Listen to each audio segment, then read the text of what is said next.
परम पूजनीय स्वामी जी, भारत स्वाभिमान और पतंजलि योग समिति के सभी सम्माननीय बहनों भाइयों, आज मैं आपसे एक बहुत महत्वपूर्ण विषय पर बात करना चाहता हूं, संवाद करना चाहता हूं, और वो विषय है दुनिया को भारत की देन, विश्व को भारत की देन। भारत ने अब तक दुनिया को क्या क्या दिया है, भारत के द्वारा दुनिया में क्या क्या आया है, ज्ञान के स्तर पर हमने दुनिया को क्या दिया है, नीतियों के स्तर पर हमने दुनिया को क्या दिया है, व्यवस्थाओं के स्तर पर हमने दुनिया को क्या दिया है। ऐसे कुछ विषयों पर मैं आज आपसे बात करूंगा। बहुत सारी रोचक जानकारियां आपके सामने प्रस्तुत करने की कोशिश करूंगा। कई जानकारियां आपके सामने ऐसी आएंगी जो आपने पहले सुनी नहीं होंगी, किसी ने आपको बताया नहीं होगा, चर्चा भी शायद आपके बीच में नहीं हुई होगी। मेरी आपसे एक विनम्र प्रार्थना है, वो ये कि आज जो जानकारियां आपको ऐसी लगे कि आपने पहले कभी नहीं सुना या पहले कभी उसके बारे में नहीं जाना, किसी ने आपको उसके बारे में नहीं बताया, तो इन जानकारियों को आप यहाँ से लौटने के बाद अधिक से अधिक लोगों को बताएं, ताकि उनका अज्ञान इस माध्यम से हम दूर कर सकें जो भारत स्वाभिमान का माध्यम है। मैं सबसे पहले बात शुरू करना चाहता हूँ आज के व्याख्यान में, वो यहाँ से कि हम सभी विद्यार्थी रहे हैं और अपने जीवन में पढ़ाई करके निकले। सभी ने प्राथमिक स्तर पर, माध्यमिक स्तर पर, फिर उच्च कक्षाओं के स्तर पर काफी कुछ पढ़ा लिखा है, लेकिन हमारे मन में बचपन से जो एक बात घुसाई जाती है, बिठाई जाती है या पढ़ाई जाती है, वो ये कि दुनिया में भारत सबसे ज्यादा पिछड़ा हुआ देश रहा। फिर पढ़ाया जाता है, बताया जाता है कि दुनिया में सबसे ज्यादा गरीब देश भारत रहा। फिर बताया और पढ़ाया जाता है कि दुनिया को कभी कुछ भारत ने नहीं दिया, भारत को दुनिया के देशों ने बहुत कुछ दिया। हमको बताया और पढ़ाया जाता है कि अगर अंग्रेज नहीं आते तो इस भारत में कुछ नहीं होता, अंग्रेज नहीं आते तो शिक्षा नहीं होती, अंग्रेज नहीं आते तो विज्ञान नहीं आता, अंग्रेज नहीं आते तो तकनीकी नहीं आती, अंग्रेज नहीं आते तो रेल नहीं आती, अंग्रेज नहीं आते तो हवाई जहाज नहीं होता। ऐसी ऐसी बातें हम बचपन से पढ़ते आते हैं, सुनते आते हैं और आपस में चर्चाएं भी करते रहते हैं। और मुझे सबसे ज्यादा दुख और दुर्भाग्य इस बात का लगता है कि हमारे अध्यापक हमको ये सब पढ़ाते। गुरु हमारे जो आज के वर्तमान में हैं, अब गुरु तो कम हो गए हैं, शिक्षक ज्यादा रह गए हैं, तो वर्तमान में जो हमारे शिक्षक हैं, अध्यापक हैं, वही हमको ये सब पढ़ाते हैं और बताते हैं इस तरीके से कि दिमाग में घुसा देते, फिर उसका निकलना मुश्किल हो जाता है। आपने एक मनोविज्ञान की बात सुनी होगी, दुनिया में बार बार कही जाती है कि एक झूठ को जब बार बार बोला जाता है, बार बार बोला जाता है, बार बार बोला जाता है, तो थोड़े दिन में वो झूठ सुनते सुनते सच लगने लगता है। तो भारत के बारे में पिछले कम से कम 250-300 वर्षों से एक झूठ पूरी दुनिया में बोला जा रहा है कि भारत एक गरीब देश, भारत एक पिछड़ा देश, भारत एक अवैज्ञानिक देश, भारत एक ऐसा देश जहां विज्ञान नहीं, जहां तकनीकी नहीं, जहां गणित नहीं, जहां भौतिक शास्त्र नहीं, जहां रसायन शास्त्र नहीं, कुछ भी नहीं। भारत एक ऐसा देश जो हर समय दूसरों पर निर्भर, भारत एक ऐसा देश जो हमेशा परावलंबी, भारत एक ऐसा देश जिसकी अपनी सभ्यता और संस्कृति में गौरव करने लायक कुछ नहीं, और जो कुछ गौरव करने लायक है वो पाखंड है, जो कुछ गर्व करने लायक है वो अवैज्ञानिक है, उसका कोई वैज्ञानिक आधार नहीं, उसका कोई तार्किक आधार नहीं। इसी तरह की बातें पढ़ते पढ़ते, सुनते सुनते हम सब बड़े हुए। और हमारे शिक्षकों को जब हम ये प्रश्न करते हैं कि आप ये सब हमें क्यों पढ़ाते हैं, तो कहते हैं हमको किसी ने ऐसे ही पढ़ाया है तो हम तुमको पढ़ाते हैं। तो हमारे शिक्षकों के जो शिक्षक रहे हैं उन्होंने भी ऐसे ही पढ़ाया है। और मुझे इस बात की सबसे ज्यादा कोफ्त तब होती है कि एक साधारण आदमी भारत के बारे में जब ये कहता है कि हमारे पास ज्ञान नहीं, हमारे पास तकनीकी नहीं, हमारे पास विज्ञान नहीं, हमारे पास अर्थशास्त्र नहीं, धन नहीं, कुछ नहीं, हम तो हमेशा से पिछड़े गरीब देश हैं, तो सामान्य आदमी की बात को तो क्षमा किया जा सकता है। लेकिन जब भारत का प्रधानमंत्री ये कहने लगे तो दिल को बहुत चोट पहुंचती। हमारे देश के कई प्रधानमंत्रियों के मुंह से मैंने ये सुना कि भारत हमेशा से गरीब देश है, तकनीकी यहाँ नहीं रही, विज्ञान यहाँ नहीं रही, शिक्षा यहाँ नहीं रही, जो कुछ भी हमारे पास है वो सब अंग्रेजों की देन है। भारत के बारे में सारी दुनिया में हमारे प्रधानमंत्रियों ने बोला है, सपेरों का देश, लुटेरों का देश, अंधेरे का देश, ठगों का देश, डकैतों का देश, इस तरह की बातें सारी दुनिया में भारत के बारे में प्रचारित हुई हैं।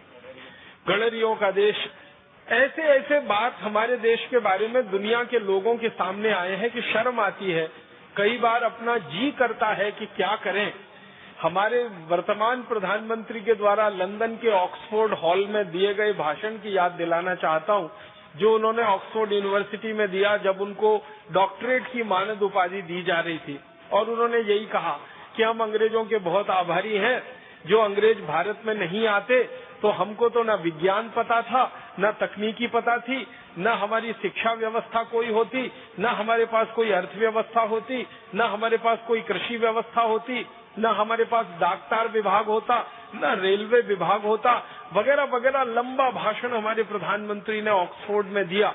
40 मिनट तक वो ये गुणगान करते रहे कि अंग्रेजों का आना भारत के लिए वरदान था, अगर अंग्रेज नहीं आते तो हम तो आज भी अंधेरे में डूबे ही रहते।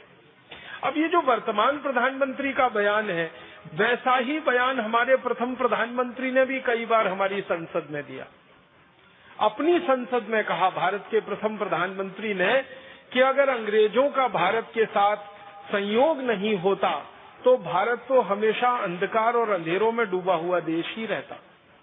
इसलिए भारत को विकास कराना है तो अंग्रेजों जैसा बनाना है, भारत को आगे बढ़ाना है तो अंग्रेजों के रास्ते पे ही चल के उसको ले जाना है। तकरीबन इसी तरह की बातें भारत के विभिन्न प्रधानमंत्री कहते रहे। शर्म और अफसोस हमारे देश के लोगों को देते रहे। 2 या 3 प्रधानमंत्रियों को छोड़ दिया जाए तो लगभग सभी प्रधानमंत्री इसी मानसिकता के रहे इस देश में पिछले 63 वर्षों। एक प्रधानमंत्री थे जिनको भारत की परंपराओं पर बहुत गर्व होता था, संस्कृति सभ्यता पर बहुत गर्व होता था। उनका नाम था श्री लाल बहादुर शास्त्री। तो जब वो पहली बार प्रधानमंत्री बने तो उन्होंने एक बहुत बड़ा फैसला लिया था इस देश में, जो सामान्य रूप से किसी प्रधानमंत्री के साहस में नहीं होता। फैसला उनका ये था कि अमेरिका से लाल रंग का गेहूं आता था भारत में, जिसको अमेरिका में जानवर भी नहीं खाते, वो गेहूं हमें खिलाया जाता था। श्री शास्त्री जी ने फैसला लिया कि ये गेहूं हमें खाना मंजूर नहीं है, क्योंकि अपमानजनक तरीके से आता है और रद्दी है, सबसे खराब है। और वो गेहूं उन्होंने अमेरिका से लेना बंद कर दिया था। उस समय गेहूं का उत्पादन बहुत कम था और उन्होंने इतना बड़ा साहस दिखाया कि हम विदेशों से गेहूं नहीं खाएंगे और नहीं लाएंगे। तो कई लोगों ने उनको समझाया कि शास्त्री जी अगर ये गेहूं हम नहीं खाएंगे तो भूखे मर जाएंगे। तो इतना कड़ा बयान उन्होंने दिया था कि हमको भूखे मरना मंजूर है, लेकिन अपमानजनक शर्तों पर घटिया गेहूं खाना मंजूर नहीं। जब ये बात चल रही थी, चर्चा चल रही थी, तो संसद में भयंकर बहस हुई थी। शास्त्री जी के प्रधानमंत्री बनने के बाद जब गेहूं का आयात उन्होंने बंद किया अमेरिका से, तो संसद में बड़ी बहस हुई थी और कई सांसदों ने शास्त्री जी को ये कहा कि अगर ये अमेरिका और यूरोप के देश न होते तो हम तो कहीं के न रहते। तो शास्त्री जी ने फिर एक कड़ी बात कही थी कि अमेरिका और यूरोप के पास ऐसा कुछ नहीं है जो वो भारत को दे सके, हमारे पास ही है जो हम उन्हें दे सकते हैं। ये बड़ी बात उन्होंने उस समय कही थी। इसी तरह एक और प्रधानमंत्री हुए थे इस देश में, उनका नाम था श्री मोरारजी देसाई। वो भी बहुत भरे हुए थे कूट कूट कर भारतीय संस्कृति सभ्यता की बातों से, और वो कहा करते थे कि दुनिया में सबसे ज्यादा ज्ञान अगर किसी देश के पास है तो वो भारत के पास है। ये हमारा दुर्भाग्य है कि उस ज्ञान को हम दुनिया में स्थापित करने में पीछे रह गए।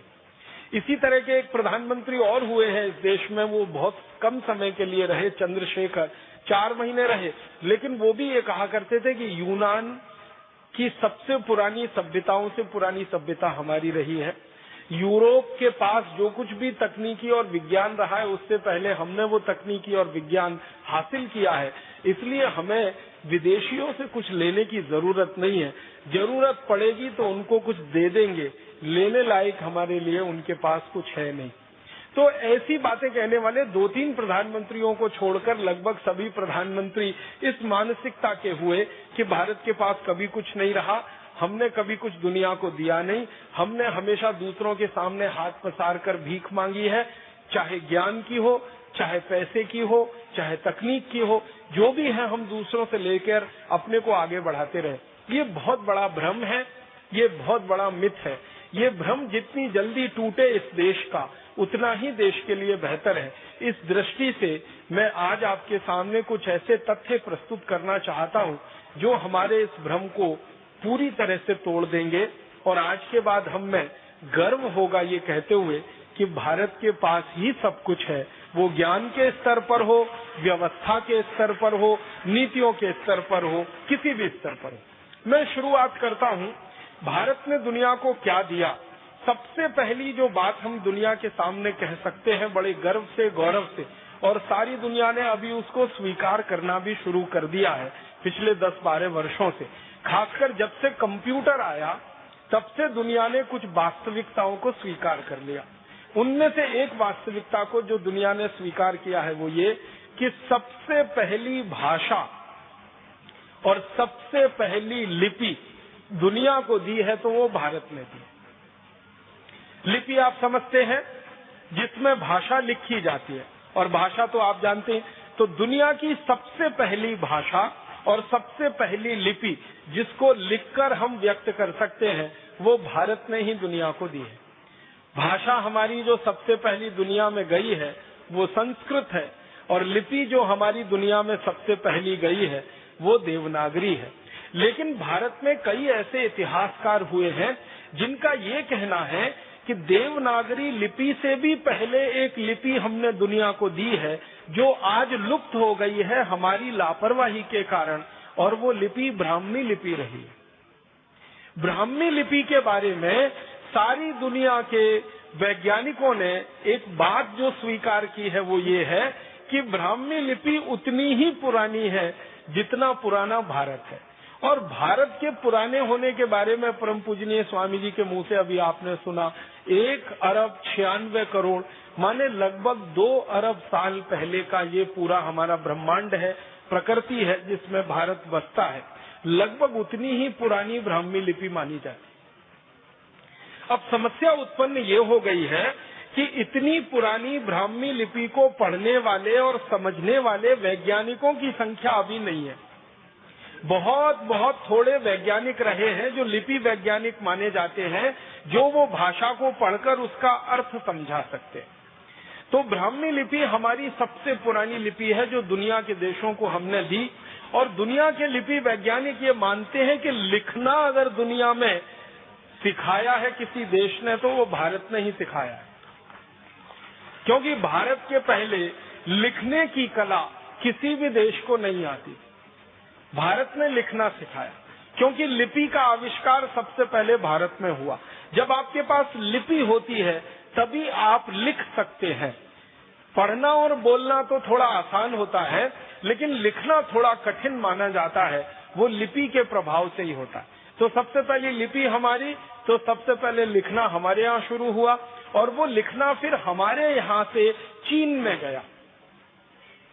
चीन ने हमसे लिखना सीखा।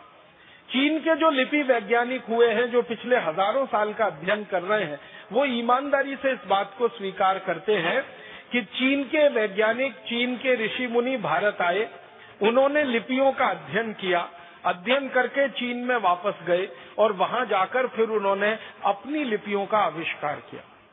तो लिखना भारत ने सिखाया पूरी दुनिया को। और अगर भाषा आपने दी है पूरी दुनिया को, तो दूसरी बात भी कही जा सकती है कि बोलना भी हमने ही सिखाया पूरी दुनिया को। लिपि से लिखना आता है, भाषा से बोलना आता है। भाषा हमारी सबसे पुरानी संस्कृत जो सारी दुनिया में हमने दी है।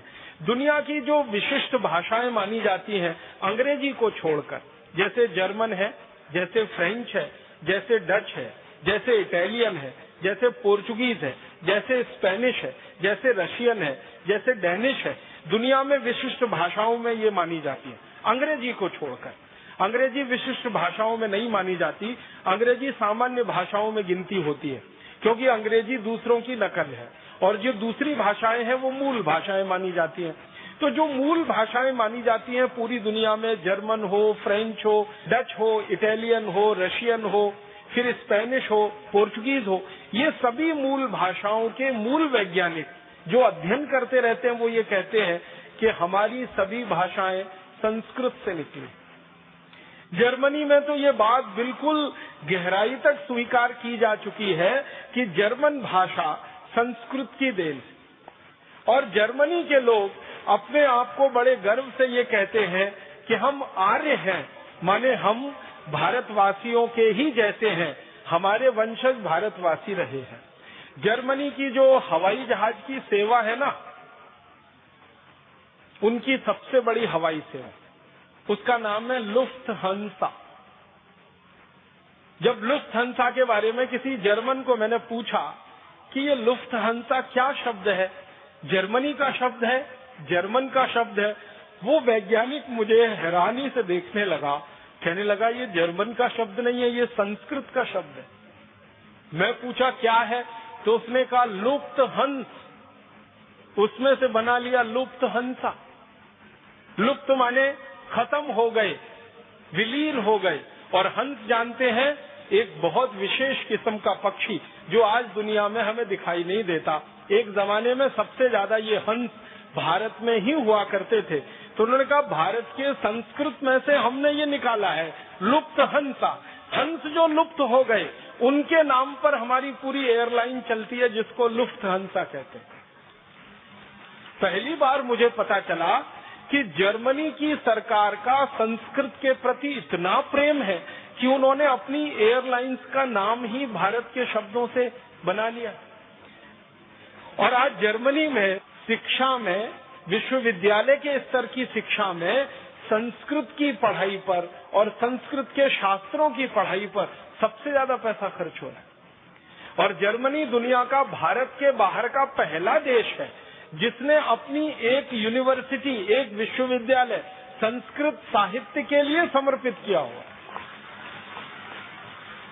और जर्मनी दुनिया का वो पहला देश है जिसने भारत के बाहर भारत की विद्या को सीखने और सिखाने की परंपरा शुरू की है। हमारे जो महर्षि चरक हुए, जिन्होंने चिकित्सा व्यवस्था का सबसे पहला सिद्धांत और सारी विद्याएं दुनिया को सिखाई, चरक, उनके नाम पर जर्मनी की सरकार ने विभाग बनाया है, उसका नाम ही है चरकोलॉजी। चरक ऋषि के नाम पर चरक लिया और लॉजी उसमें उन्होंने लगा दिया अंग्रेजी का, तो चरकोलॉजी विभाग उनका है, माने चिकित्सा विभाग। जर्मनी की सरकार सबसे ज्यादा भारतीय विद्याओं की जो खोज है उस पर खर्चा कर रही है। अंग्रेजी में उसको हम कहते हैं इंडोलॉजी। इंडोलॉजी का माने होता है भारतीय विद्याएं। तो भारतीय विद्याओं पर भारत के बाहर सबसे ज्यादा शोध अगर हो रही है तो जर्मनी में। और जर्मन वैज्ञानिकों से जब हम पूछते हैं कि ये सब आप क्यों कर रहे हैं, तो कहते हैं वो संस्कृत का कारण है, क्योंकि संस्कृत सबसे पुरानी भाषा है, सबसे पहली भाषा है, इसलिए सबसे पुराना और सबसे पहला ज्ञान भी इसी में है, और वो ज्ञान हमें सीखना है ताकि हम हमारे देश को आगे बढ़ा सकें। तो सबसे पहली भाषा और सबसे पहली लिपि हमने दुनिया को दी। अब संस्कृत के बारे में 2-3 महत्व की बातें जो सारी दुनिया के वैज्ञानिक कहते हैं वो मैं आपसे शेयर करना चाहता हूँ। संस्कृत के बारे में सबसे अच्छी बात जो आज कही जा रही है वो ये कि कंप्यूटर को चलाने के लिए जिस भाषा का सबसे अच्छा उपयोग हो सकता है वो यही भाषा है संस्कृत।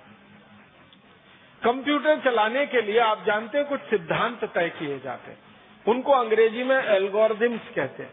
जो एल्गोरिथम सबसे अच्छी बनी है आज तक पूरी दुनिया में वो संस्कृत में ही बनी, अंग्रेजी में नहीं बनी। आपको सुनकर हैरानी होगी, दुनिया में कंप्यूटर चलाने वाली सबसे अच्छी algorithm, best in the world, पूरी दुनिया में सबसे अच्छी एल्गोरिथम वो संस्कृत में तैयार हुई है। और थोड़े दिन में संस्कृत की वो एल्गोरिथम सारी दुनिया पे छा जाने वाली है। सब वैज्ञानिक इस बात को स्वीकार कर रहे हैं। कारण जानते हैं क्या? वो कहते हैं कि इस भाषा में 2 चीजें बहुत महत्व की हैं जो दूसरी भाषाओं में नहीं मिलती। पहली भाषा की जो विशेषता है संस्कृत की वो ये कि इसका जो व्याकरण है वो एकदम पक्का है, इतना पक्का है कि लाखों करोड़ों वर्ष पहले किसी ऋषि मुनि ने जो व्याकरण में कह दिया है वो 21वीं शताब्दी में भी उतना ही सच है जो लाखों करोड़ों वर्ष पहले। महर्षि पाणिनि के जो सूत्र हैं हजारों वर्ष पुराने हैं और हजारों वर्ष पुराने महर्षि पाणिनि के सूत्रों में एक कॉमा एक फुल स्टॉप को भी बदलने की जरूरत आज तक किसी को नहीं लगती। ये इस भाषा की सबसे बड़ी विशेषता है। दुनिया की बाकी सभी भाषाओं में बदलाव होते हैं, समय के साथ बदलाव होते हैं और व्याकरण काफी कुछ बदलता रहता है, लेकिन संस्कृत दुनिया की अकेली और एकदम विशिष्ट भाषा है जिसका व्याकरण महर्षि पाणिनि से लेकर आज 21वीं शताब्दी तक एकदम पक्का है और शायद अगले लाखों करोड़ों वर्ष तक उतना ही पक्का रहेगा, जिसमें कोई भूल चूक होने की दूर दूर तक संभावना नहीं। ये भाषा की सबसे बड़ी विशेषता होती है और इसलिए फ्रांसीसियों ने अपनी जो भाषा बनाई फ्रेंच, उसको संस्कृत का आधार दिया। जर्मन लोगों ने जो अपनी भाषा बनाई जर्मन, उसको संस्कृत का आधार दिया। आप कभी फ्रेंच भाषा को या जर्मन भाषा को पढ़ने की कोशिश करेंगे तो वो बिल्कुल वैसी की वैसी है जैसे संस्कृत होती। संस्कृत में धातु रूप होते हैं, शब्द रूप होते हैं, फ्रेंच में भी ऐसे ही होता है। और मैंने गिनना शुरू किया तो फ्रेंच, जर्मन, डेनिश और बहुत सारी भाषाओं की गिनती करते करते 56 ऐसी भाषाएं हैं जिनके शब्द रूप, धातु रूप लगभग संस्कृत जैसे हैं। बहुत मामूली सा अंतर है उनमें। और वो मामूली सा अंतर भी क्यों रखा गया? जब उन लोगों से बात होती है जिन्होंने इस भाषा पे काम किया, वो कहते हैं वो जानबूझ के रखा गया। मैं पूछता हूँ क्यों, तो वो कहते हैं फिर तो पता ही नहीं चलेगा संस्कृत और हमें अंतर क्या। तो हमने जानबूझ के कुछ अंतर छोड़ रखा है, शायद वो अंतर भी थोड़े दिन में खत्म हो सकता है। दूसरी सबसे बड़ी बात है जो सारी दुनिया के वैज्ञानिक अब स्वीकार करते हैं कि भारत की अकेली विशिष्ट भाषा संस्कृत है जिसके पास शब्दों का सबसे बड़ा भंडार। इतना बड़ा शब्द भंडार किसी भाषा में नहीं है जो संस्कृत भाषा के पास। दुनिया की सबसे ज्यादा बोली जाने वाली भाषा जिसको हम अंग्रेजी कहते हैं या रशियन कहते हैं या जर्मन कहते हैं या फ्रेंच कहते हैं या डच, पोर्चुगीज, स्पेनिश कहते हैं, जिनको कहा जाता है या चाइनीज कहते हैं, इन सब भाषाओं से हजारों गुना ज्यादा शब्द संस्कृत में। महर्षि पाणिनि ने संस्कृत का ग्रामर जब तय किया, उस समय से लेकर और आज तक अगर संस्कृत के इस्तेमाल किए गए शब्दों की गणना की जाए कि कितने संस्कृत शब्द भाषा के स्तर पर इस्तेमाल हुए हैं और लोगों के बीच में वो आए हैं, शास्त्र के माध्यम से, साहित्य के माध्यम से, बोलचाल के माध्यम से, तो संस्कृत भाषा में अब तक जिन शब्दों का इस्तेमाल हो चुका है और भविष्य में और होगा, 102 अरब 78 करोड़ 50 लाख शब्दों का इस्तेमाल अब तक संस्कृत भाषा में हो चुका है। 102 अरब 78 करोड़ 50 लाख इतने शब्दों का इस्तेमाल महर्षि पाणिनि के समय से लेकर और अभी तक हो चुका है। और संस्कृत के विद्वान कहते हैं कि अगर आज से अगले 100-200 साल की बात हम करें और इसी तरह से संस्कृत में काम चलता रहे तो इतने ही शब्दों का और इस्तेमाल अगले 100 से 200 वर्षों में हो चुका होगा। जब संस्कृत कंप्यूटर की भाषा हो जाएगी थोड़े दिन में, क्योंकि दुनिया की सबसे अच्छी एल्गोरिदम संस्कृत में तैयार हुई है और सामान्य कंप्यूटर की भाषा में संस्कृत आने लगेगी, तो वैज्ञानिकों का कहना है कि 102 अरब 78 करोड़ 50 लाख जो शब्द अब तक इस्तेमाल हुए हैं, इतने ही शब्द और इस्तेमाल हो चुके होंगे अगले 100 से 150-200 वर्षों में। माने दुनिया में किसी भाषा में इतना बड़ा शब्द भंडार होने की दूर दूर तक क्षमता नहीं है जो संस्कृत में। और संस्कृत भाषा के जो वैज्ञानिक हैं, जानकार हैं, वो ये कहते हैं अनंत शब्द भंडार। ये 102 अरब 78 करोड़ 50 लाख तो वो गिनती है जो अब तक इस्तेमाल हुए शब्द हैं। जो भविष्य में इस्तेमाल होने वाले शब्द हैं उनकी गिनती हम नहीं कर सकते, इसलिए कहा जाता है कि अनंत शब्द भंडार। दुनिया में किसी भाषा में इतना बड़ा शब्द भंडार नहीं। कोई व्यक्ति अगर लगकर ईमानदारी से 3 वर्ष करे काम तो संस्कृत भाषा का ये पूरा व्याकरण सीख सकता है और इतना बड़ा शब्द भंडार उसके कोश में आ सकता है। हमारे परम पूज्य ऋषि महर्षि पाणिनि ने जो लिखा है अष्टाध्यायी, उसको 3 वर्ष में पढ़कर कोई व्यक्ति बड़ा पंडित हो सकता है। मैं और एक गहरी तीसरी बात कहना चाहता हूँ संस्कृत के बारे में, जो दुनिया के सारे वैज्ञानिक कहते हैं, वो ये कि सबसे बड़ी बात, सबसे कम शब्दों में कहने की क्षमता अगर दुनिया की किसी भाषा में है तो वो संस्कृत में। सबसे बड़ी बात, एक वाक्य हो सकता है बहुत बड़ा, अगर हम पेज के लाइन के हिसाब से देखें तो बहुत सारे वाक्य ऐसे हो सकते हैं जो 1/4 पेज के हों, 1/3 पेज के हों, आधे पेज के हों। संस्कृत की ताकत इतनी बड़ी है कि उनको सबसे कम शब्दों में कह सकती है और पूरी बात उसमें आ सकती है, एक बात भी उसमें छूटे बिना। तो ये तीसरी सबसे बड़ी बात जो इस भाषा में है कि बड़े से बड़ी बातों को सूत्र रूप में, संक्षेप रूप में कह देने की ताकत इस भाषा में है, जो दूसरी भाषाओं में बहुत कम मिलती है। और ऐसे गुणगान अगर मैं करता रहूं तो पूरा व्याख्यान ही संस्कृत भाषा पे हो जाएगा। इसलिए मैंने संकेत के रूप में आपसे कहा कि दुनिया को सबसे पहली भाषा और सबसे पहली लिपि हमने दी तो संस्कृत भाषा के रूप में दी और ब्राह्मी लिपि के रूप में दी, और बाद में देवनागरी लिपि सारी दुनिया में स्थापित हुई। बहुत सारे वैज्ञानिक इस बात के लिए आजकल चर्चाएं कर रहे हैं, सारी दुनिया की भाषाओं का झगड़ा मिटा दें। आपको मालूम है भाषाओं के आधार पर बहुत झगड़े होते हैं दुनिया में, ये देश उससे लड़ रहा है, वो उससे लड़ रहा है, भारत में भी झगड़े हो रहे हैं कि ये इलाका हमारा है, वो इलाका इनका है, वो भाषा के आधार पर। और प्रांतों की रचना भी हमारे देश में भाषावार आधार पर हो गई है और वो सबसे बड़ी गलती हो गई। तो भाषा के आधार पर दुनिया में बहुत झगड़े हैं, लेकिन कई वैज्ञानिक मुझे ये कहते रहते हैं कि सारे झगड़े मिट सकते हैं अगर सब भाषाओं की लिपि देवनागरी हो जाए तो सारी दुनिया की भाषाओं के झगड़े मिट सकते हैं। हमारी भारत में कन्नड़ है, तमिल है, तेलुगु है, मलयालम है, उड़िया है, बांग्ला है, आसामी है, मराठी है, गुजराती है, और दुनिया में फ्रेंच है, जर्मन है, डच है, फिर स्पेनिश है, फिर पोर्चुगीज है। ऐसी 20-50 सैकड़ों भाषाओं को देवनागरी में लिखना शुरू कर दिया जाए तो सारे झगड़े मिट सकते हैं। एक बार मैंने कुछ विद्वानों से ये पूछा कि क्या देवनागरी में ये ताकत है कि सब भाषाओं का समावेश कर सके लिखित रूप में?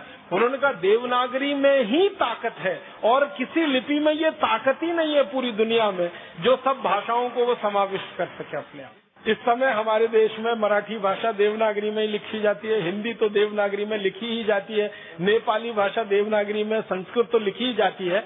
दुनिया की बहुत सारी भाषाएं और भारत में चलने वाली बहुत सारी भाषाएं अगर एक साथ देवनागरी में लिखी जाना शुरू हो जाए तो ये ताकत, ये क्षमता एक लिपि में है, दुनिया की दूसरी किसी लिपि में नहीं है। इसका हमें गर्व है, गौरव है, अभिमान है कि सारी दुनिया को हमने ऐसी लिपि दी है जो सबसे ज्यादा वैज्ञानिक है और भाषा ऐसी दी है जो सबसे प्राचीन है और सबसे ज्यादा वैज्ञानिक। मैं थोड़ा आगे बढ़ता हूँ, क्योंकि संस्कृत सबसे समृद्ध भाषा है तो इस भाषा में लिखा गया साहित्य भी सबसे ज्यादा समृद्ध ही होगा। जब भाषा समृद्ध होती है तो भाषा का साहित्य भी समृद्ध होता है। तो संस्कृत भाषा में जितना साहित्य लिखा गया है पूरी दुनिया में शायद ही किसी भाषा में लिखा गया। फिर आप बोलेंगे दिखाई तो नहीं देता, ये दिखाई नहीं देता वो हमारी लापरवाही का नतीजा है और हमसे कई सारी बड़ी भूलें हुई हैं। उनमें से एक बड़ी भूल ये हुई है कि अपने साहित्य को बचाकर हम नहीं रख सके। पिछले 1000 वर्षों हमारे साहित्य का बहुत नुकसान हुआ है पिछले 1000 वर्षों। आपको शायद ये जानकर हैरानी होगी कि विदेशी लुटेरों ने जब से भारत में आना शुरू किया तो भारत की संपत्ति को ही नहीं लूटा, यहाँ के साहित्य को भी लूटा, क्योंकि ज्ञान उसमें भरा पड़ा। तो हमसे साहित्य की साज संभाल नहीं हो पाई पिछले 1000 वर्षों में, वो काफी कुछ लूट गया। और कई विदेशी आक्रांता तो ऐसे आए जिन्होंने हमारे साहित्य को जला दिया। आपने सुना है तक्षशिला की कहानी? भारत की सबसे बड़ी पुस्तकालय की कितनी दुर्वस्था हुई थी कि उसको जला दिया गया था। और तक्षशिला की पुस्तकों को जला देने के बाद की कहानी ये है कि 6 महीने तक विदेशी आक्रांताओं ने उन किताबों के पन्नों को जला जलाकर अपना पानी गर्म किया।